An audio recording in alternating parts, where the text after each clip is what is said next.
Greater Hyderabad municipal కార్పొరేషన్ను 3 కార్పొరేషన్లుగా విభజించడం ఎన్నికల commission నియమాలను ఉల్లంఘించడమేనని కేంద్ర మంత్రి కిషన్ రెడ్డి అన్నారు.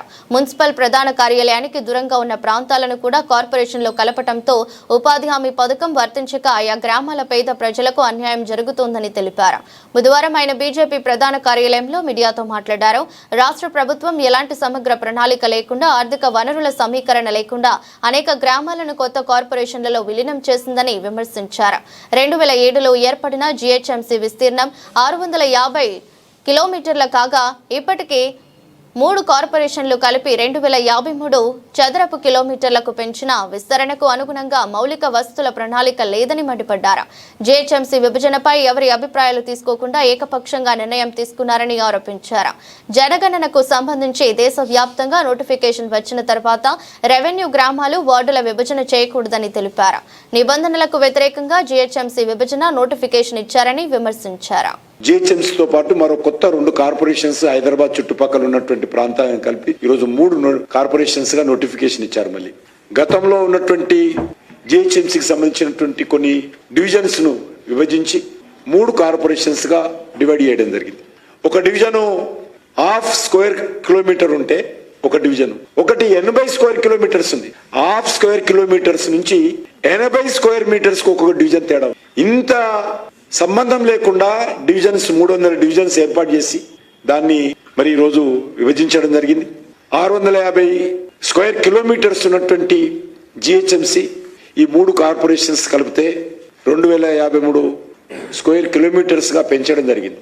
వాళ్ళు ఎంతసేపు ఈ కార్పొరేషన్స్ పెంచుకుందాము అనేటువంటి ఆలోచనే తప్ప కార్పొరేషన్ లో ఏ రకంగా మౌలిక వసతులు కలుపుతామనేటువంటి ప్లానింగ్ లేదు ఈ ప్రభుత్వం. ఇది కోర్ ఏరియాకి సంబంధించినటువంటి ప్రాంతాలలో ఈరోజు రోడ్లు పాడైపోయి డ్రైనేజ్ ఓవర్ఫ్లో అవుతుంది. వర్షం వస్తే కాలు తీసి కాలు పెట్టినటువంటి పరిస్థితుల్లో ఈరోజు కోర్ ఏరియా ఉంటే దాన్ని 650 స్క్వేర్ కిలోమీటర్స్ నుంచి తీసుకెళ్లి 2053 స్క్వేర్ కిలోమీటర్స్ గా మీరు మారిస్తే అర్థం పర్థం లేకుండా కనీసము 10 మందితో చర్చిద్దాము, ప్రజాభిప్రాయ సేకరణ చేద్దాము, ప్రజలకు మేలు జరిగే విధంగా చర్యలు తీసుకుందాము, కొద్దిగా చర్చించి చేస్తే బాగుండేది. కానీ అది కూడా చేయలేదు. ఎక్కడ కూడా నోటిఫికేషన్ వచ్చిన తర్వాత రెవెన్యూ గ్రామాలు గాని వార్డులు విభజన చేయకూడదని దేశమంతా కూడా రాజ్యాంగం ప్రకారం, కాన్స్టిట్యూషన్ ప్రకారం నోటిఫికేషన్ ఇచ్చిన తర్వాత ఈరోజు గజ్వేల్, నల్లగొండ, హైదరాబాద్ 3 కార్పొరేషన్స్ విభజించడం జరిగింది. ఇది పూర్తిగా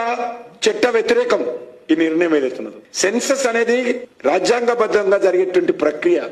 ఆ ప్రక్రియకు సంబంధించిన నోటిఫికేషన్ ఇచ్చి వాళ్ళు యూనిట్స్ ఏర్పాటు చేస్తారు. ఆ యూనిట్స్ ఏర్పాటు చేసిన తర్వాత ఎక్కడ కూడా రెవెన్యూ గ్రామాలు గాని, ఎక్కడ కూడా వార్డుల యొక్క పరిధి, బార్డర్ గాని మార్చడానికి వెళ్ళలేదు. కానీ నిస్సిగ్గుగా దేశంలో ఎక్కడ కూడా జరగలే.